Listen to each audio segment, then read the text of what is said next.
Η περιπέτεια του Λάκη Λαγουδάκη.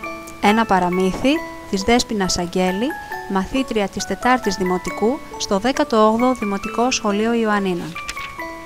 Μια φορά και έναν καιρό, τα παλιά τα χρόνια της φαντασίας, που τα ζώα μιλούσαν όπως και οι άνθρωποι, σε μια πόλη, την Λαγούπολη, ζούσε ο Λάκης ο Λαγουδάκης. Μαζί με τους φίλους του περνούσε υπέροχα, διασκεδαστικά. Όλη μέρα έπαιζαν, μιλούσαν και έλεγαν αστεία. Όταν γυρνούσε σπίτι του, ήταν το ίδιο χαρούμενος και ευτυχισμένος με τους γονείς του και τα αδέρφια του.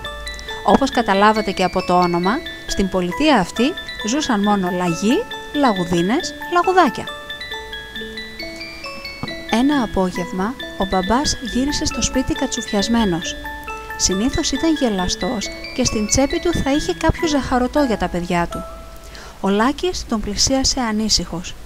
Ο μπαμπάς τους ανακοίνωσε τα άσχημα νέα. Ο διευθυντής του τον είχε μεταθέσει σε μια άλλη πόλη, μακριά, και έπρεπε όλη η οικογένεια να μετακομίσει. Όλοι στενοχωρήθηκαν πολύ, μα πιο πολύ ο Λάκης. «Δεν θέλω να πάω εκεί», είπε στους γονείς του. «Θα είμαι ξένο, δεν θα με θέλει κανένας για φίλο.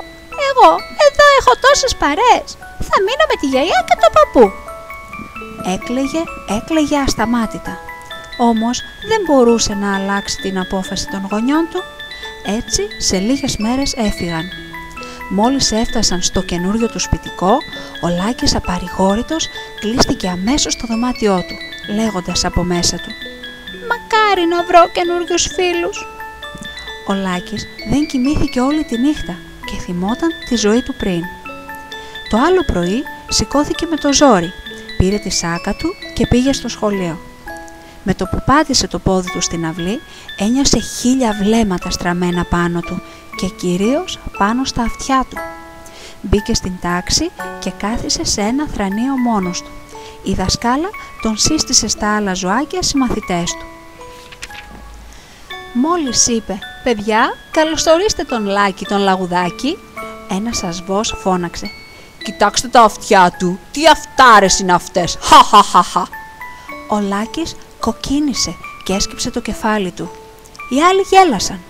Η κυρία τους είπε μόνο «Ησυχία» και άρχισε το μάθημα. Στο διάλειμμα βγήκε στην αυλή και πήγε να μιλήσει σε μια παρέα. Ήταν η Μόνα η Χελώνα, η Βάγια η Κουκουβάγια και η Πουπού η Αλεπού. Τότε πλησίασε ο ασβός. Του πιάνει τα αυτιά, τα δένει κόμπο και τον σπρώχνει με βία προς το κέντρο της αυλής λέγοντας «Ποιος θέλει αυτό το δωράκι?»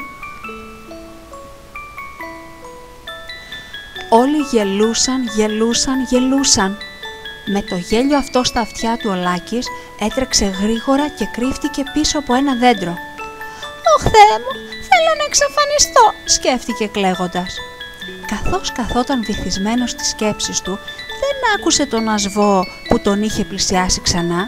Είχε πιάσει το ένα του αυτί, έβαλε μια πέτρα και την πέταξε προς τα άλλα παιδιά, σαν το αυτί να ήταν σφεντόνα. Όταν οι άλλοι διαμαρτυρήθηκαν, αυτός κατηγόρησε τον Λάκη γιατί μόνο αυτός με τα τεράστια αυτιά του θα μπορούσε να το κάνει αυτό. Όλοι γέλασαν πάλι. Ο Λάκης δεν άντεχε άλλο. Έτρεχε και έφυγε για το σπίτι. Περνώντας από το δάσος, συνάντησε μια σοφή γιαγιά Κουκουβάγια και τον ρώτησε τι του συμβαίνει. Όταν ο Λάκης κλαίγοντας της εξήγησε, αυτή του είπε «Μη χάνεις το κουράγιο σου, εσύ είσαι δυνατό Λαγουδάκι και θαραλέο. Πες τα όλα στη μαμά σου και στο δάσκαλό σου. Αυτοί είναι μεγαλύτεροι και ξέρουν τι να κάνουν, θα σε συμβουλέψουν σωστά». Έτσι και έγινε. Την άλλη μέρα μίλησε με τη μαμά του στη δασκάλα του. Αυτή, ανήσυχη και προβληματισμένη, είπε στους μαθητές της «Έμαθα για τη συμπεριφορά σας στο νέο συμμαθητή σας, το Λάκη, και πολύ στενοχωρήθηκα. Δεν φανταζόμουν ότι εσείς, οι δικοί μου μαθητές, που έχουμε συζητήσει τόσα πολλά για τη διαφορετικότητα αλλά και την ισότητα όλων μας, θα κάνατε τέτοια πράγματα. Σκεφτείτε όλοι σας αν θα σας άρεσε να σας κοροϊδεύουν για κάποια φυσικά ελαττώματά σας. Πιστεύω πως σε κανέναν σας δεν θα άρεσε, γιατί όλοι ξέρουμε να κοροϊδεύουμε τους άλλους. Όμως αν μπούμε στη θέση τους, Γι' αυτό σας αναθέτω την εξής εργασία. Όλοι μαζί, σε ομάδες, θα ερευνήσουμε το θέμα της ενδοσχολικής βίας με σύνθημά μας. Όλοι διαφορετικοί, αλλά όλοι ίσοι. Όλα τα ζώα προβληματίστηκαν και δέχτηκαν με χαρά την νέα εργασία. Μάλιστα, όλοι ήθελαν στην ομάδα του στολάκι. Και έζησαν αυτοί καλά και εμείς καλύτερα.